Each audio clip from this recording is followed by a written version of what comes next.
Hello friends, welcome to exam Mantra. दोस्तों, अगर आप एसएससी, बैंक, रेलवे, पुलिस, लेखपाल आदि प्रतियोगी परीक्षाओं की तैयारी करते हैं तो दोस्तों इस चैनल को सब्सक्राइब कीजिए, शेयर कीजिए और बगल में आए बेल आइकन को जरूर दबाइए। धन्यवाद। 100 साल जिंदा रहने के लिए 100 साल की उम्र जरूरी नहीं होती। दोस्तों, एक दिन में ऐसा काम कर जाओ कि लोग तुम्हें 100 साल तक याद रखें। नमस्कार दोस्तों, मैं गणपत आपके अपने YouTube चैनल एग्जाम मंत्र में हार्दिक स्वागत करता हूं। दोस्तों, आज मैं आप लोगों के लिए लेकर आया हूं ऐसे सवालों की बहुत आसान सी ट्रिक। इस वीडियो को दोस्तों पूरा देखिएगा। वीडियो पूरा देखने के बाद आप अपने आप में इंप्रूव कर पा रहे होंगे कि हम इन सवालों को मात्र 2 से 3 सेकंड में हल कर रहे हैं। तो दोस्तों, देर न करते हुए हम देखते हैं आज का हमारा पहला सवाल और ट्रिक के साथ। इस सवाल में हम थोड़ा समझेंगे और अगले सवाल हम जो देखेंगे वो सिर्फ हम 2 से 3 सेकंड में हल करेंगे। तो दोस्तों, आज का पहला सवाल है, आपको दिखाई दे रहा होगा। हमारा पहला सवाल है दोस्तों कि एक चिड़ियाघर में कुछ खरगोश एवं कुछ कबूतर हैं। यदि सिरों की संख्या 200 और पैरों की संख्या 580 हो तो बताइए कबूतरों की कुल संख्या कितनी है। दोस्तों, हम समझेंगे। तो आपको बता दें कि ऐसे सवालों में हमें 2 जानवर दिए रहते हैं, सिरों की संख्या दी रहती है और कुल पैरों की संख्या भी दी गई होती है। एक 2 पैर वाला जानवर होता है और एक 4 पैर वाला जानवर होता है। ठीक है दोस्तों, जिसमें हमें 2 पैर वाले या 4 पैर वाले जानवर की संख्या ज्ञात करनी होती है। तो दोस्तों, हमारे लिए एक इसके लिए छोटा सा फॉर्मूला ट्रिक के तौर पे याद रखेंगे कि 2 पैर वाले जानवरों की संख्या क्या होती है, सिर गुणे 4 माइनस पैर बटे 2। क्या होती है, सिर गुणे 4 माइनस पैर बटा 2।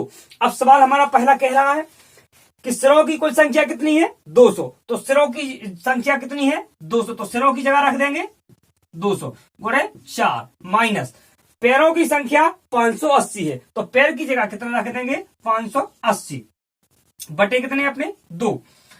देखेंगे हम कितना हो गया, 4 दूनी 8, 800 माइनस 580 बटे कितने 2। ठीक, अब इसमें से घटाएंगे तो कितने बचेंगे, घटा देंगे कितने बचेंगे, हमारा 0 का 0 और 10 में से 8 गए 2 बचे और 8 में से 5 गए 3, 320 सॉरी 220। कितने बचे, 220। 2 का भाग देंगे कितना आ जाएगा, 110। कितने आ गए, 110। अब 110 क्या आया, आपके 2 पैर वाले जानवर। तो 2 पैर वाले जानवर क्या होते हैं, कबूतर या चिड़िया, सॉरी कबूतर या खरगोश। तो दोस्तों, कबूतर क्या होते हैं हमारे 2 पैर वाले। तो आपके कबूतर कितने आ गए, आपके कबूतर कितने आ गए, कबूतर आपके आ गए हैं 110। ठीक, अगर आपसे पूछ रहे 4 पैर वाले जानवर अर्थात खरगोश की, तो खरगोश की संख्या पूछ ले। खरगोश की संख्या अगर आपसे पूछे तो जितने सिर होंगे उतने ही तो टोटल जानवर होंगे। तो दोस्तों, सिर कितने हैं आपके, सिर हैं आपके 200 दिए गए हैं। तो आपके कितने 200 माइनस टोटल जानवर होगा 200। अब इसमें से कबूतर 110 है, कबूतर को घटा देंगे तो कितने बचेंगे आपके 90। 90 आपके क्या आ गए, खरगोश। तो दोस्तों, इसे एक बार और समझते हैं ताकि आपको फिर कभी भूले ना लाइफ में। और दुनिया में जितने भी मैथ बनाए गए हैं उनमें ऐसे सवाल मिले तो उन्हें आप देखते ही उन सवालों को आप चुनौती दें कि और कठिन सवाल बनाओ। ठीक है दोस्तों, और आप 2 से 3 सेकंड में हल कर दो। तो दोस्तों, क्या करना है, सवाल अगर आपको दे रहा है एक चिड़ियाघर में कुछ खरगोश और क्या है, कुछ कबूतर हैं। सिरों की संख्या देखी जाए तो 200 है और पैरों की संख्या देखी जाए तो 580 है। ठीक है, तो हमें 2 पैर वाले जानवर अर्थात कबूतरों की संख्या ज्ञात करनी है। तो कबूतरों की संख्या, तो सिर की जगह सिर की संख्या रख दो, पैरों की जगह पैरों की बटे 2। इसे सॉल्व करेंगे तो कितना आ जाएगा, 110। तो 110 क्या आ गया, कबूतरों की संख्या अर्थात 2 पैर वाले जानवरों की संख्या हमारी आ गई। ठीक, अब 4 पैर वाले अर्थात खरगोश निकालना है। तो खरगोश क्या करेंगे, टोटल जितने जानवर हैं, टोटल जितने जानवर कैसे पता चलेगा, जितने सिर होंगे उतने ही क्या होंगे, टोटल जानवर होंगे। तो सिर कितने हैं 200, 110 घटाएंगे अर्थात कबूतर घटा देंगे तो हमारे खरगोशों की संख्या आ गई कितनी, 90। ठीक, तो ये था हमारा आज का पहला सवाल। और दोस्तों, मैं आशा करता हूं कि आप लोगों को बहुत अच्छे तरीके से समझ में आया होगा।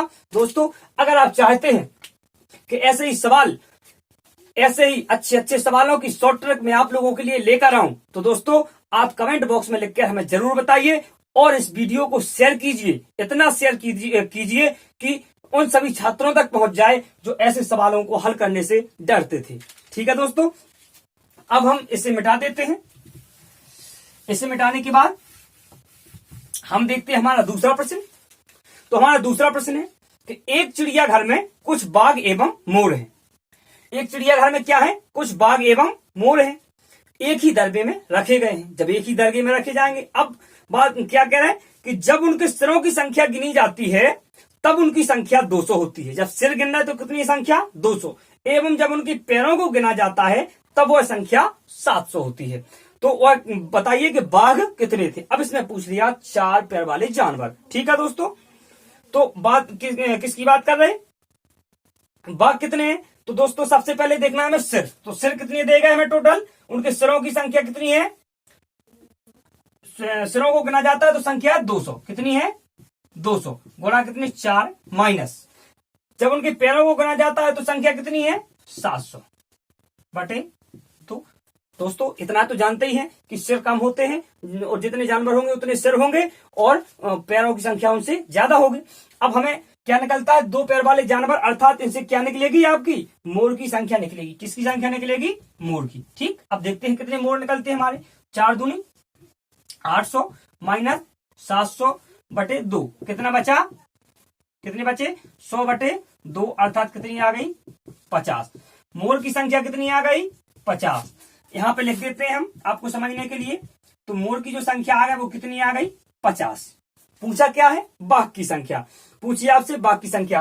तो बाघ कैसे निकलेंगे, हम पिछले क्वेश्चन में बता चुके हैं। क्या बता चुके हैं कि बाघ की संख्या कैसे निकालेंगे। तो जितनी संख्या टोटल कितने दिए गए हैं जानवर, जितने सिर हैं उतने जानवर होंगे तो 200, इसमें से हम मोर घटा देंगे 50, तो बाघ कितने आ गए आपके, 150। यही आपका सही आंसर है। ठीक है दोस्तों, आशा करता हूं कि ये सवाल आपको बहुत अच्छे से समझ में आया होगा। अब देखते हैं हम हमारा अगला प्रश्न। ये है, इसे मिटा देते हैं हम।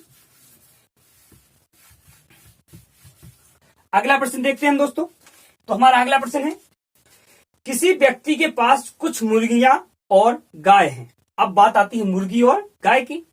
इनके पैरों की संख्या 140 तथा मस्तकों की संख्या 48 है। मस्तक अर्थात सिर। तो मुर्गियों की संख्या ज्ञात करनी है। देखते दोस्तों कितने जल्दी हम इसका आंसर निकालेंगे। तो मस्तक अर्थात सिरों की संख्या कितनी है, 48। तो यहाँ पे क्या रख देंगे, 48 गुणे 4 माइनस पैरों की संख्या कितनी है, 140। तो पैरों की संख्या की जगह 140 रख दिया, बटा में कितने कर दिया, 2। ठीक है दोस्तों, बटे में कितने कर दिए, 2। अब इसका गुणा करेंगे तो कितना होगा, 4 अट्ठे 32, 4 चौको 16, 17 18 19। तो कितने हो गए, 192 माइनस 140 बटे कितने, 2। घटा देंगे कितने बचेंगे, 192 में तो 2 के आपकी 2 आ गए, 9 में से 4 गए 5 बचे, तो 52 बचे बटे 2।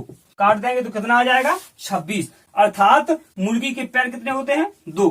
तो आपकी जो मुर्गी है कितनी आ गई, 26 दूनी कितने होते हैं, 52। तो कितनी आ गई, मुर्गी आ गई आपकी 26। कितनी आ गई मुर्गी, 26। और मुर्गियों की संख्या में ज्ञात करनी है। अगर आपसे गाय की संख्या पूछता तो आप क्या करते, 48 में से 26 घटा देते तो आपकी गाय भी निकल आती। ठीक है दोस्तों, समझ में आया प्रश्न। अगर समझ में आया तो इस वीडियो को अभी तुरंत के तुरंत लाइक कीजिए और शेयर कीजिए अपने व्हाट्सएप के सभी ग्रुपों में, ताकि उन सभी बच्चों को पता चल सके। ठीक है दोस्तों, अब देखते हैं हमारा अगला प्रश्न। हमारा अगला प्रश्न है दोस्तों, इसे मिटा देते पहले हम। अगला प्रश्न है हमारा, एक आदमी के पास कुछ मुर्गियां और कुछ गाय हैं। मुर्गी और गाय की बात फिर दोबारा से की जा रही है। यदि मुर्गियों और गायों के सिरों की संख्या गिनी जाती है तो वो क्या है, 50 है। तो सिरों की संख्या क्या है, 50। तो सिर की जगह क्या रख देंगे, 50 गुणे 4 माइनस पैर की जगह, अब देखते हैं पैर कितने हैं, और पैरों की संख्या 142 है। पैरों की संख्या कितनी, 142 बटे 2। अब कुछ आपको करना नहीं है, जैसा सॉल्व करते हैं वैसा ही सॉल्व करते जाइए। क्या हो जाएगा, 5 को कितने हो जाएगा, 20, अर्थात 200 माइनस 142 बटे 2। कितने बचे, 58 बटे 2। 29 दूनी कितना होता है, 58। अर्थात किसकी संख्या पूछी गई थी उसमें, उसमें पूछ रहा था कि गायों की संख्या कितनी है, लेकिन एक दो पैर वाले जानवर कौन होता है? मुर्गी। इसमें निकली किसकी है? मुर्गी की। किसकी कितनी निकली? 29। मुर्गी की संख्या जो आपकी निकली, कितनी निकली आई? 29। तो गाय की जो संख्या होगी वो क्या होगी? 50। पूरे जानवर 50 थे, इसमें से 29 घट जाएंगे तो कितनी बचेंगे? 21। तो गायों की संख्या कितनी हो गई? 21। और 21 ही हमारा करेक्ट आंसर होगा। दोस्तों एसएससी, रेलवे, बैंक, कई एग्जामों में ऐसे क्वेश्चन पूछे जाते हैं और आपको हम विद प्रूफ के साथ ऐसी चीजें बताते हैं। दोस्तों फैला दीजिए इस वीडियो को उन सभी बच्चों तक जो ऐसे प्रश्नों को करने से डरते थे। दोस्तों आज के बाद आपको ऐसे प्रश्नों से डर नहीं लगेगा, ये आपसे मेरा वादा है। दोस्तों अगर वीडियो आपको पसंद आई तो इसे शेयर कीजिए। अगर आपने अभी तक चैनल सब्सक्राइब नहीं किया तो वीडियो के नीचे लाल अक्षरों में लिखा है सब्सक्राइब बटन दबाइए और बगल में बेल आइकन को प्रेस कर दीजिए ताकि आपको अगले वीडियो की नोटिफिकेशन मिल सके। धन्यवाद।